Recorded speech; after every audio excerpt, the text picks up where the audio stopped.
Well, hello and welcome to Understand Men Now. I'm Jonathon Aslay of jonathonaslay.com, and I'm so excited to be shooting this short video for you today. Our topic is he emotionally unavailable or just holding back? Is he just holding back?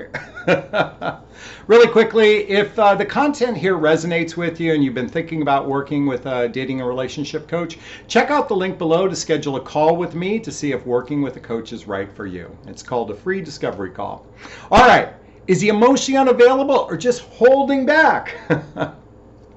So the topic of emotionally unavailable men is probably one of the most searched terms for women on the internet who are single and looking for love, because they've experienced men who tend to either withdraw emotionally or are somewhat avoidant. Well, I'm going to say avoidant emotionally, but kind of maybe even seem devoid of emotions. And I want to share a couple examples for you and then give you some insight on how to recognize the difference between a guy who's just maybe holding back a little bit or emotionally unavailable. So I'm going to share a personal story. This happened to be shortly after my divorce. It was about 9 months after a divorce. I met a woman online. Fantastic woman. Our first date was fabulous. We had a great time. She was gorgeous. She complimented me, which I'm a Leo, so I enjoy compliments.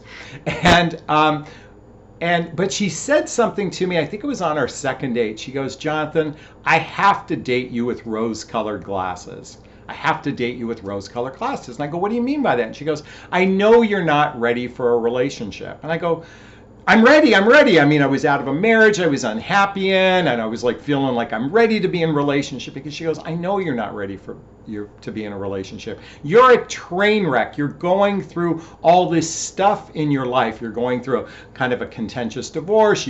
By the way, at the same time, I just lost my $250,000 a year job. Actually, this was prior to meeting her, and I was in kind of a quasi depression. I was in a state of not really being all there, if you will. But she recognized that within me. In fact, I'm going to share something personal. We had dated during the holiday times, and for Christmas time, for a Christmas gift, she gave me this. She gave me this. These are, if you can see in the camera, these are rose-colored glasses. These are rose-colored glasses. Because she said to me, "I have to date you with rose-colored glasses because I know you're not ready for a relationship." And again, I disagreed with her, but sure enough, as the relationship went on, I really wasn't ready for a relationship. So while I'm sharing with you this story, and by the way, after we ended our relationship, she met a great guy 6 months later, ended up getting married. We were still friends on Facebook. In fact, I'll send her this video afterward.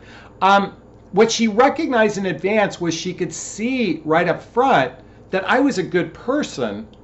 I just wasn't capable of being in a relationship because I had all this trauma and all this chaos, actually, not so much trauma, but chaos going on in my life. Okay? So this is very common amongst men, especially for the midlife category, which that's who I lean into, is those who are in midlife, which I say is after baby making years and before retirement. And about 75% of singles in this age bracket are divorced. And you have to kind of unravel the tapestry of an old life to be able to begin your new life. And it starts with your life within. And I so wasn't ready for that. I had to take another 10 years of doing personal development, self-help, and spiritual work before I could be in this place of being ready for a relationship. In fact, I wrote a book about it, which I talk about often, is my book called What the Heck is Self-Love Anyway? What the Heck is Self-Love Anyway? Check out the link below if you'd like to get a copy of the book, but it's all about the journey I took of personal development. Now, why is this so important for you to recognize? Okay, let's go back to emotionally unavailable men, or just those men are holding back. Emotionally unavailable men are often what's called avoidant love attachment style. Avoidant love attachment style. These are people that struggle actually getting close to another human being. So it's not so much that they're incapable of sharing their emotions, but they have this wall up that makes it very difficult for them. And if you're not familiar with the book Attached, I highly recommend checking out the book Attached. You can see the author's names right there. Attached, to understand avoidant, anxious, or secure attachment style. Because in many cases, someone might actually be struggling to actually be able to open up emotionally, but they so deeply want to. But then there are the men who are just holding back, holding back, okay? This is an example of holding back. Okay. Holding back happens when the emotional responsibility of the relationship is more than we're capable of giving at a certain time. And oftentimes we kind of project that women want more emotions out of a relationship than men. Did you hear that? Women want more emotion, more emotionality out of the relationship than men. So what men do is, yes, we come on strong in the beginning because we're chasing sex. I mean, for the most part, not all men, but for the most part, when we're pursuing you, you know, if you're a stranger to us, if you're caught up on this idea that men are supposed to be the pursuers, you got to recognize that what we're pursuing is getting laid. Not because we think you're this fabulous person. It takes time to find out who you really are.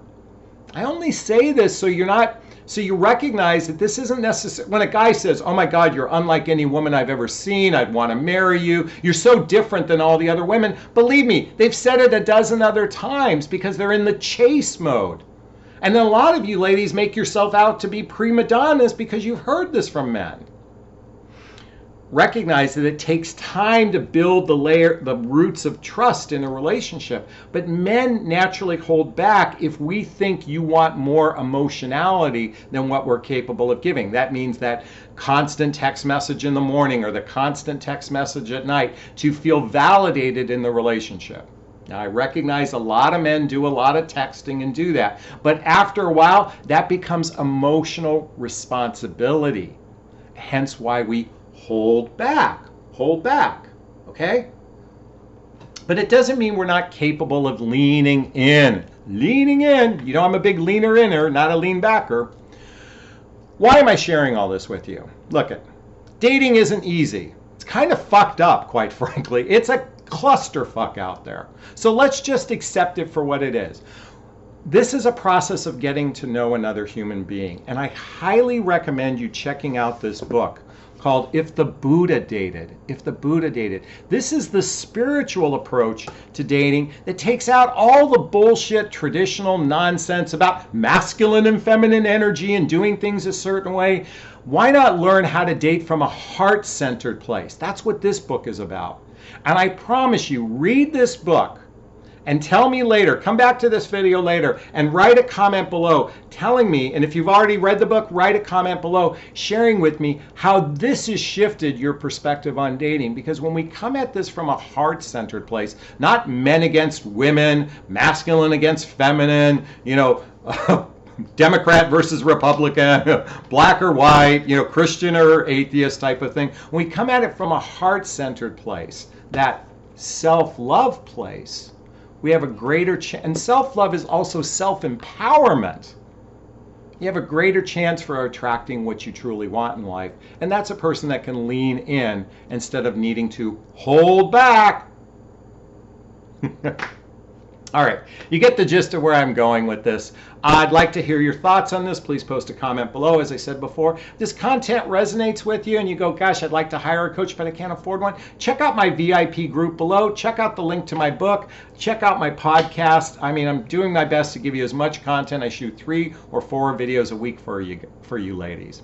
All right, I'm going to wrap up this video as I always do. First off, giving myself a big, gigantic Jonathan Bear hug of self-love. I'm going to reach into the camera and give you a hug of love, if that's okay. I'm going to ask you to turn to somebody and give them a hug of love, because hugs are a great source of love, and we can all use more love in our lives. Thanks a bunch, and wishing you a fabulous day. Bye-bye now.